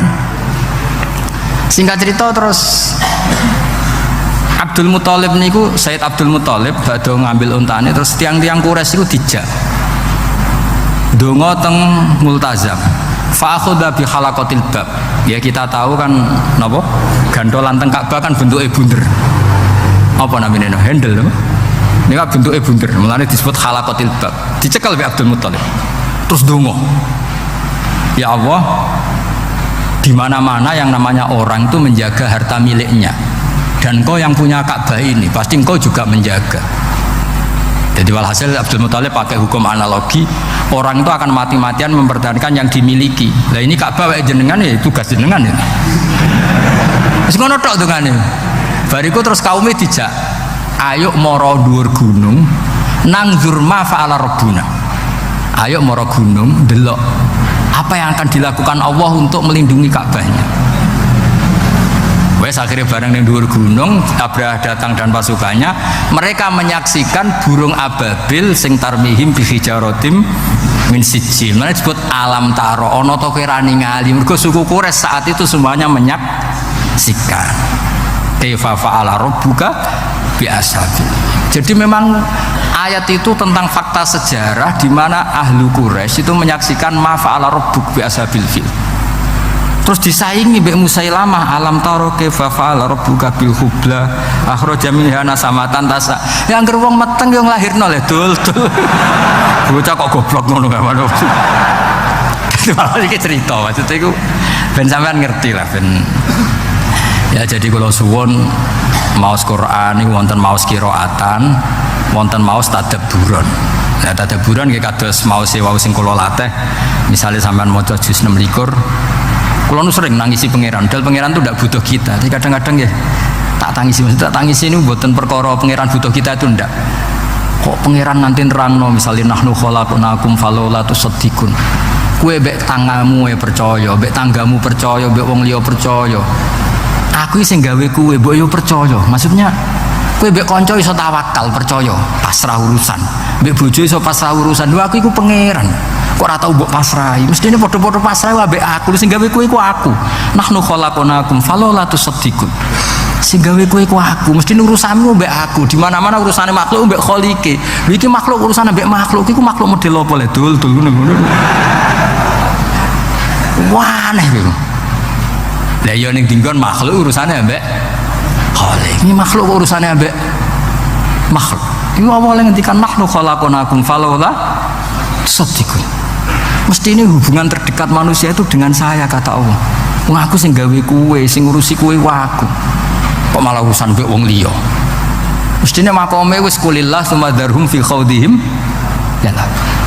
Jadi ini cerita-cerita mugi-mugi barokah nggih kula matur nuwun kalian Pak Najib sedanten pengurus saged diberi kesempatan mulang kula nggih mulang terus nggih mboten napa-napa leren ya alhamdulillah pokoke kabeh ku sae sampean terus percaya kula terus ya keliru mungkin wonten nggih alternatif to nggih jenenge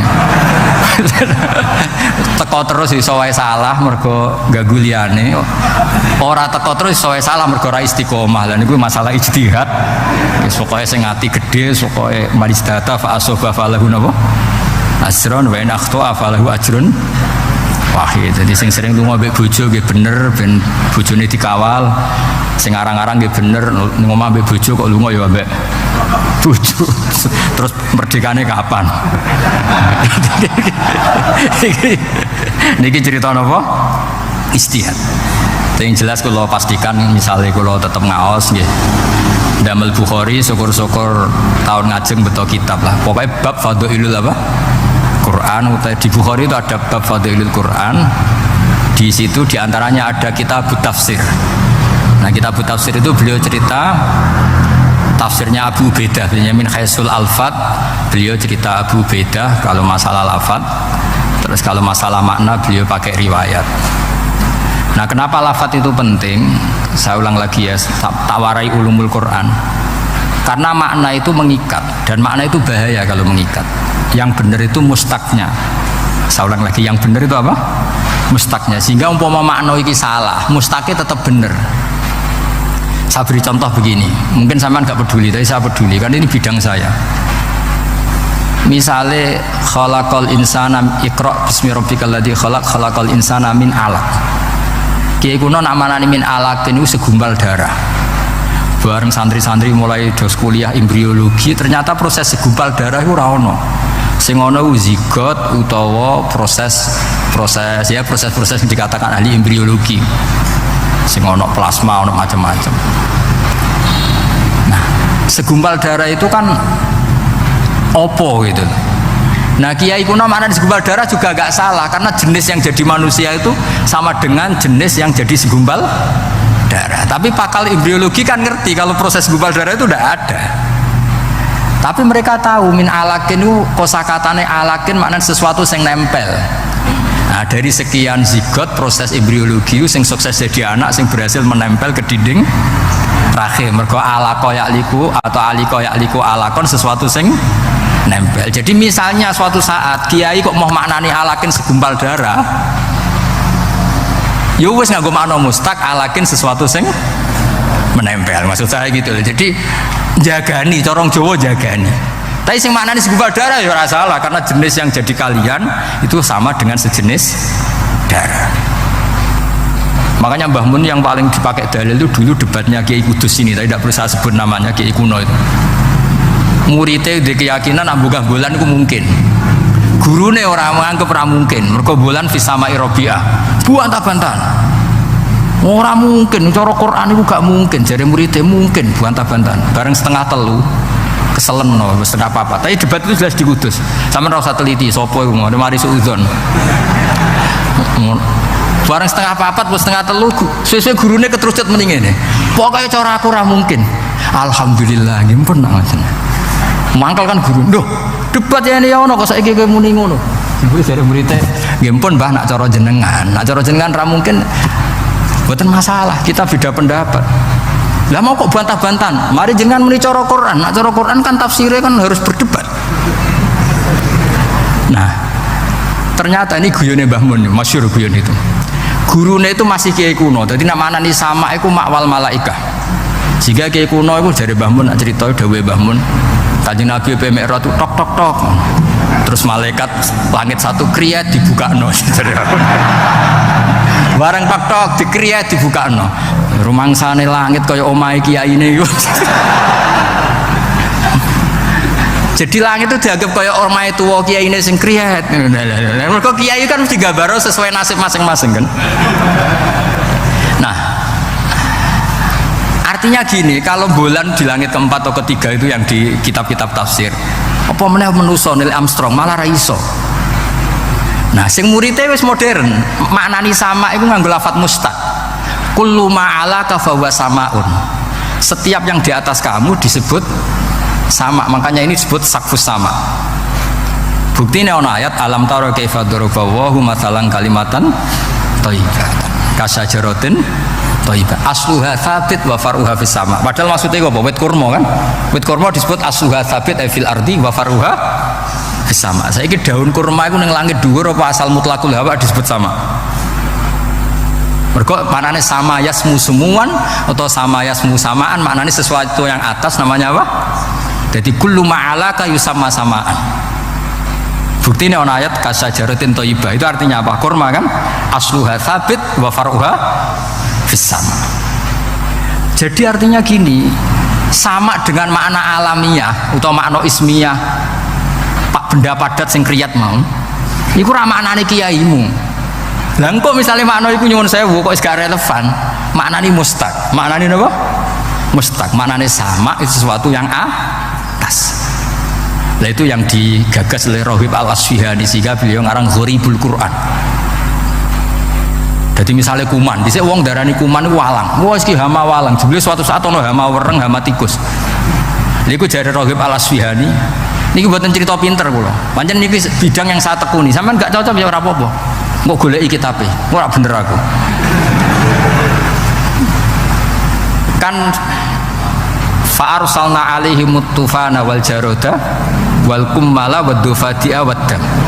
Jarot sama nama yo walang kan, makna walang itu makna ismiyah atau makna alamiah. Terus kowe maknani walang ya sing mangan parintek. Tapi pertanyaan sekarang, hama itu mesti walang apa bisa wereng bisa tikus? Bisa wereng bisa tikus. Makanya kata Rohib Al-Asfihani, andai kan zaman Fir'aun itu kok hamanya itu wereng, lafadz jarot juga gak salah. Summiya bil jarot litajarrudihi alal ardi. Mulane darani sulasi mujarrad. Dia terbebas dari tambahan. Jadi gampangannya hama yang meluluh lantakkan, hama yang menghilangkan semua disebut tajarrud. Sing nganti wudo, maksudnya nganti entek. Jadi jarot dhewe darani jarot itu wis mustaq ngono. Paham ya? Dong ya? Dong ya? Awas nak salah paham. Jadi artinya yo misalnya kok hamane kok gak walang. Iku gak masalah, mergo fungsinya jarot. Ya kaya taun, ono wabah taun. Taun iku apa? Dimaknani pagebluk. Ya makna mustaqe pokoke to'an ayat anu to'nan iku barang sing melukai, sing menikam. Kepengin kasroh dina wazan taun, sangat. Ya wis bentuke apa? Kok malah taun dimaknani? Dong niki. Lah maksudnya Rohib Al-Asfihani, Quran itu ben abadi ila yaumil qiyamah, makna mustaq ku jogeman mbok tinggal. Soal kowe dhe makna go guru ya maknani wae, tapi anggap makna iki ismiyah sing murtajal apa mangkul lah cara ngaji nahune ku amin. Paham ya? Dong ya. Wah ya ngaji wong pinter tenan iki maksudnya niki. Mboten iki saking hormat kula teng buyut-buyut kula ndak gambaran ben ruhe nyekseni lan ade putu pinter lumayan lah maksudnya niku. Kulo niku ajane kepengin tawadhu ngaku goblok, tapi nek aku ngaku goblok sakake Mbah Mun diulang yene ya ono kok goblok. Lah ngaku pinter wedi gak tawadhu. Ya saiki ya kadang ngaku goblok, kadang ngaku pinter. Soalnya ngaku goblok lagi kepengin tawadhu, nang ngaku pinter ngergani jasane guru. Mulane jare Mbah Mun ana duit goblok yo isin. Iku sing kliru muridé apa gurune. Tapi misalnya murid kok kepengin pinter, agak ikhlas aku. Mulang kok kepengin muridé pinter.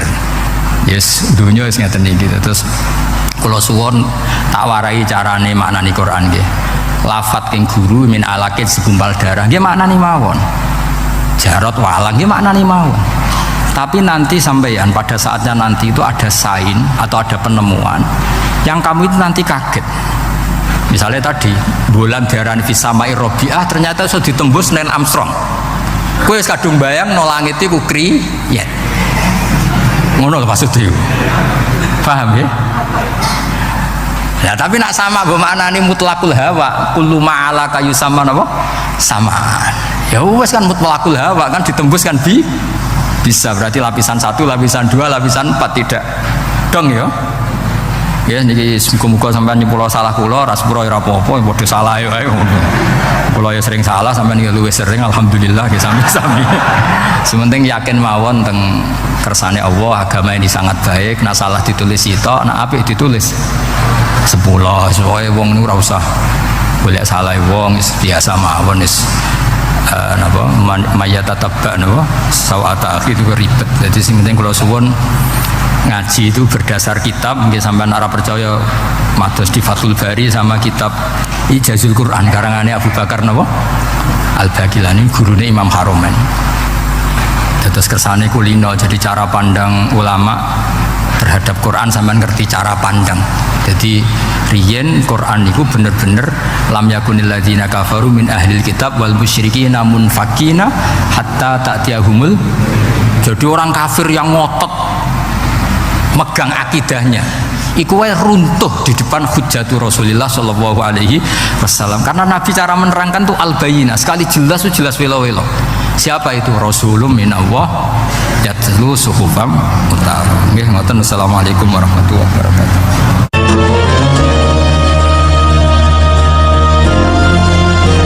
Assalamualaikum warahmatullahi wabarakatuh. Pemirsa Hidayah Robbi yang budiman, video ini mengingatkan kepada kita tentang fungsi strategis puasa sebagai sistem perlindungan diri manusia, utamanya dari serangan setan yang terus mengalir bersamaan aliran darah manusia. Dalam Al-Quran Surat Al-Baqarah ayat 183, kita telah diberikan petunjuk oleh Allah Subhanahu wa Ta'ala bahwa supaya kita selalu bertakwa, selalu terjaga dari hal-hal yang membahayakan diri kita di dunia maupun di akhirat, maka kita diwajibkan untuk berpuasa. Kemudian Rasulullah Sallallahu Alaihi Wasallam menjelaskan dalam sebuah hadis bahwa puasa adalah sebagai benteng perisai perlindungan diri. Itulah simbol ketakwaan, keterjagaan, keterlindungan yang terkandung dalam ayat la'allakum tattaqun. Hari ini kita tengah berada di bulan Ramadan, bulan bagi kita untuk menyempurnakan rukun Islam yaitu puasa. Tanpa puasa Ramadan, keislaman kita tidak sempurna. Dalam sebuah hadis, Rasulullah Sallallahu Alaihi Wasallam mengibaratkan Islam seperti bangunan. Rukun Islam adalah tiang-tiang utama yang menegakkan bangunan, sedangkan tiang bangunan ibarat kaki pada struktur tubuh kita. Jika salah satu tiang utama ini tidak ada, maka bangunan ini menjadi rawan roboh, minimal menjadi bangunan yang doyong. Bahkan bangunan keislaman bisa roboh jika sampai tiang puasa ini diingkari, dikufuri, tidak dipercaya sebagai syariat Islam. Pemirsa Hidayah Rabbi yang budiman, di antara makna ayat la'allakum tattaqun dan hadis as-saumu junnah adalah puasa melindungi dan menjaga kita dari godaan setan yang selalu menjauhkan kita dari Allah Subhanahu wa Ta'ala. Puasa menjadi benteng yang melindungi kita dari masuknya setan ke dalam jiwa kita. Puasa sebagai salah satu rukun Islam memiliki hikmah dan tujuan yang mendalam yang harus kita pahami. Sebagaimana yang disebutkan dalam hadis yang mulia, bahwa puasa memiliki maqasid atau tujuan-tujuan yang mulia. Salah satu tujuan puasa adalah untuk membentengi diri kita dari godaan setan. Diriwayatkan dari Ibunda Sofia radhiyallahu anha, sungguh Rasulullah sallallahu alaihi wasallam bersabda, sesungguhnya setan mengalir dalam tubuh anak Adam seperti mengalirnya darah. Atau bisa juga kita terjemahkan, sesungguhnya setan itu masuk ke dalam jiwa manusia melalui aliran darah. Hadis riwayat Imam Al-Bukhari dan Imam Muslim. Pemirsa Hidayah Rabbi yang budiman, hikmah yang terkandung dalam sabda Rasulullah SAW adalah untuk mengingatkan kita bahwa setan masuk ke dalam tubuh manusia melalui jalan peredaran darah. Alat peredaran darah ini tergantung pada bahan bakarnya, yaitu makanan dan minuman yang kita konsumsi. Oleh karena itu, pintu masuk utama setan ke dalam tubuh manusia adalah melalui mulut. Setan menggunakan dua jalur utama untuk masuk ke dalam tubuh manusia, melalui konsumsi makanan dan komunikasi, serta melalui makanan dan minuman yang haram, kotor, tidak halal, dan tidak thayyib. Kedua, melalui kata-kata yang keluar dari mulut kita setelah mengkonsumsi makanan tersebut. Pemirsa Hidayah Rabbi yang budiman, berkali-kali Al-Quran menegaskan bahwa setan adalah musuh yang nyata bagi kita. Kita pun wajib mengimaninya.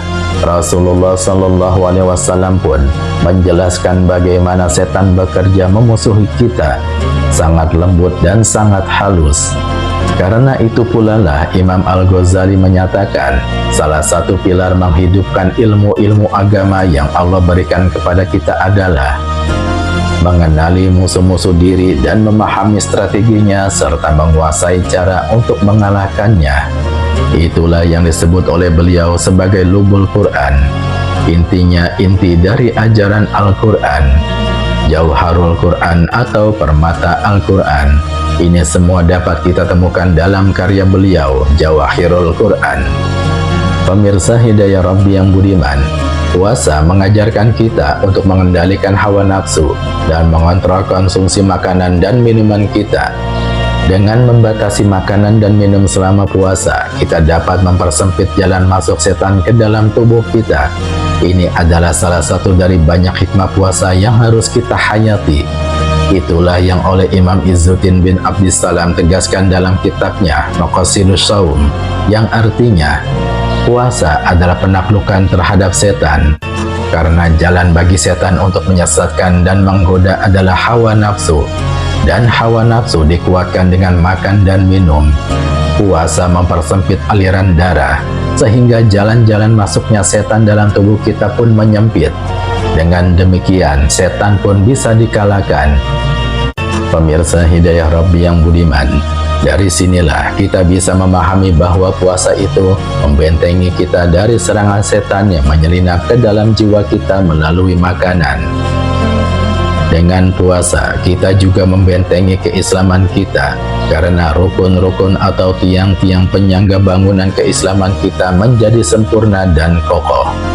Dengan puasa pula, nafsu dan syahwat kita terkendali, sehingga kita tidak mengabdi kepada nafsu yang tidak pernah memberikan kepuasan dan ketenangan, melainkan kita bisa lebih maksimal dan totalitas dalam mengabdi kepada Allah Subhanahu wa Ta'ala semata. Sebagai umat Islam, kita harus memahami bahwa puasa bukan hanya sekedar menahan lapar dan haus, tetapi juga merupakan latihan spiritual untuk membentengi diri kita dari godaan setan dan mendekatkan diri kepada Allah Subhanahu wa Ta'ala.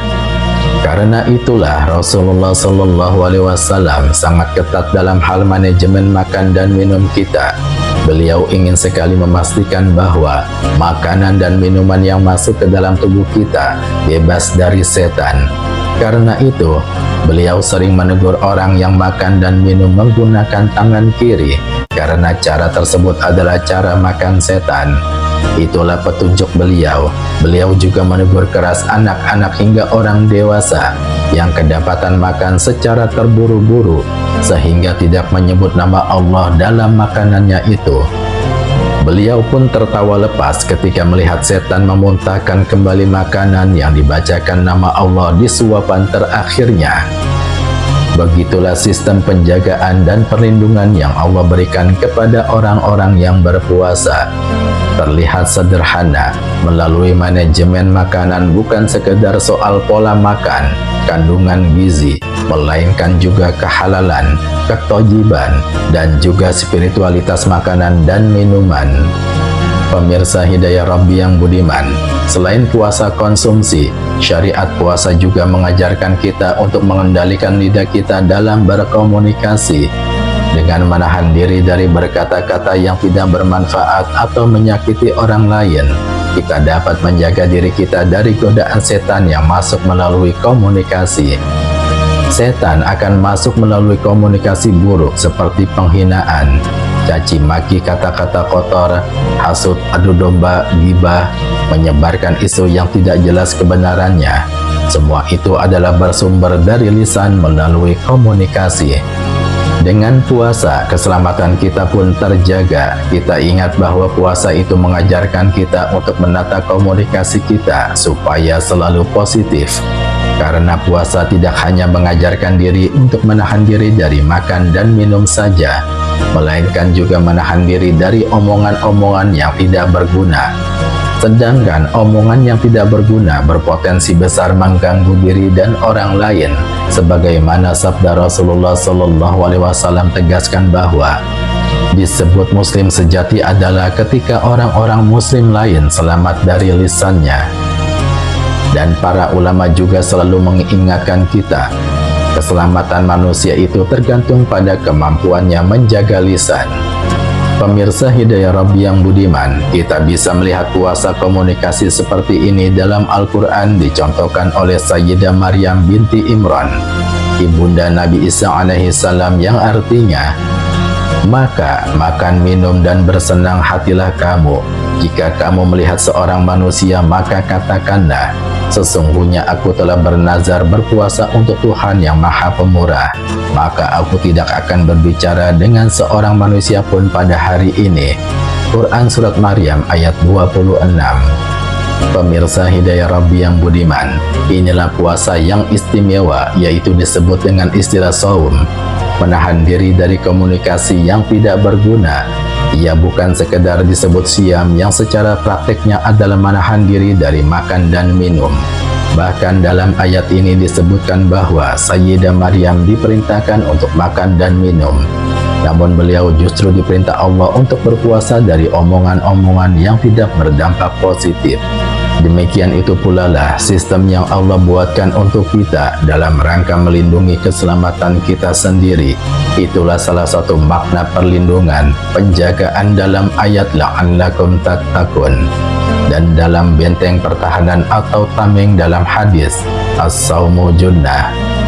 Marilah kita manfaatkan bulan Ramadan sebagai kesempatan untuk meningkatkan kualitas ibadah dan memperkuat pertahanan diri dari godaan setan.